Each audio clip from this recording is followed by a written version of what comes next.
Hey, it's Dominic and Nick again. Hey. And we are finishing up the series, well, not the series, but the 9 ways a millionaire real estate agent thinks. And so we were going through today, think progress, think competitively and strategically. Think standards and think service. That's right. Some exciting stuff today. So what do those mean to you, Nick? Yeah, so it was interesting. So progress. So just like in any sales business, there's truth in the numbers. And the fact of the matter that we went through this and it said, what would you think if you were given a 1 in 1,000 chance of succeeding in anything that you're doing in business? I love this. Yeah, well, if a scientist told you that, you have a 1 in 1,000 chance of succeeding. So what that tells me is, well, wait a minute, I'm guaranteed to succeed. I just have to try 1,000 times. Exactly. I think it's such a badass perspective on that. Incredible. And that the MREA, the Millionaire Real Estate Agent, they think progress. They think in terms of numbers, and it's just a numbers game. So that's something that I've implemented in my business in terms of, it doesn't matter if, you get a bad call, somebody yells at you or screams at you. Hey, that's going to be 1 in 100. That's 1 in 1,000 right there. Yeah, that's not going to happen very often. Really, most people are way nicer than you expect, and it's all about the numbers, and that's a great analogy. Right, and then to think competitively and strategically, they gave examples about how when you're a kid or even now, like you play Monopoly or Risk or something like that, and you go all out. I mean, it is ruthless, not in a bad way because it's still a board game, right? But I mean, it is like you are doing every tiny little detail you can to make sure you get ahead in that game, because Risk is about, global domination, right, is what they say. And in the book, they're talking about why aren't you treating your business like that? And not necessarily where you're taking, I'd say, risks that are not smart, right? But it is talking about really thinking competitively and really thinking strategically and pushing as hard as you can.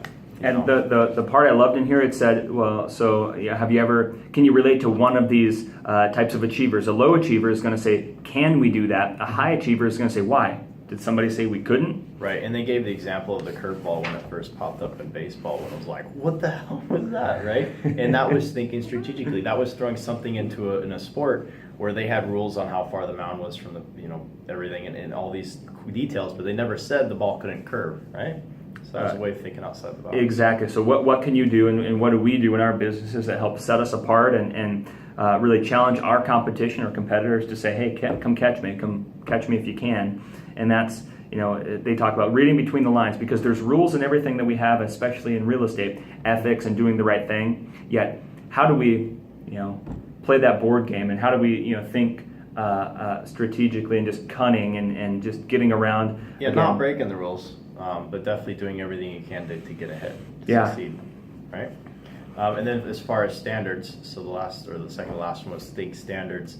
And that's making sure, obviously, when you're holding yourself accountable for standards, you have your own standards and guidelines. But what they're really talking about in this book is making sure that when you hire talent, so when you're hiring an assistant, when you're hiring a buyer's agent or a seller's agent, that it's somebody that fits in with your standards rather than just hiring somebody out of convenience, because you need to be able to hold them accountable to the same level of standards that you're holding yourself to. And I think the biggest thing about standards, that my favorite quote about standards aren't what you tell people, it's not what you preach, it's what you accept and tolerate. Correct. So again, we said it before in an earlier video, that's one thing that I've looked at really closely this year in my business. Hey, what am I tolerating versus what am I preaching and telling my team and my clients, because those are my standards, and how do we continuously improve them? Right.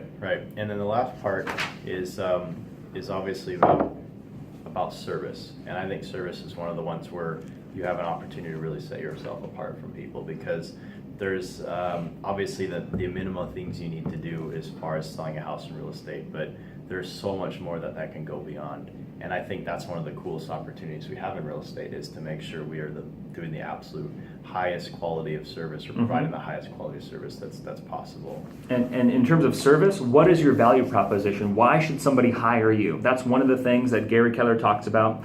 Millionaire real estate agents understand their value proposition, and they can easily articulate it to a buyer. Why would they hire you? To a seller, why would they hire you? To an investor, hey, what are you going to do to help them make sure their investments work? It's all about what you're going to do for your clients, and being able to, and what's your elevator pitch? Can you tell somebody as easily in 15 seconds, what you do and why they should hire you? And I think naturally, if you do have that service or the servant's heart, and you really do care about your clients, that elevator's pitch or whatever you want to call it is going to be coming more, or it's going to come more naturally to you. Well, yeah, you got to be genuine about it, and that's one thing that I don't know if you work on that. That's one of the things that just it's interesting. If anybody's interested, here are the top 10 seller. What page is that on the Millionaire Real So, Estate Agent? Millionaire Real Estate Agent, page 95. It's figures 5 and 6. It's the top 10 service areas of a seller value proposition and the top 10 service areas of the buyer value proposition. So this is something you can just look at. Pull up the book, page 95, email us, give us a call, and we'll just send you over a copy of this particular page. But it gives you 10, hey, Simple breakdowns there. simple breakdown. I like that. And then that's all for today here, but we'll be breaking down in a little deeper detail the 3 L's of the Millionaire Real Estate Agent. We kind of talked about those before, which is leads, leverage, and listings. And this is going to be going into a little higher detail soon. So looking forward to that. Thank you for watching. Till next time.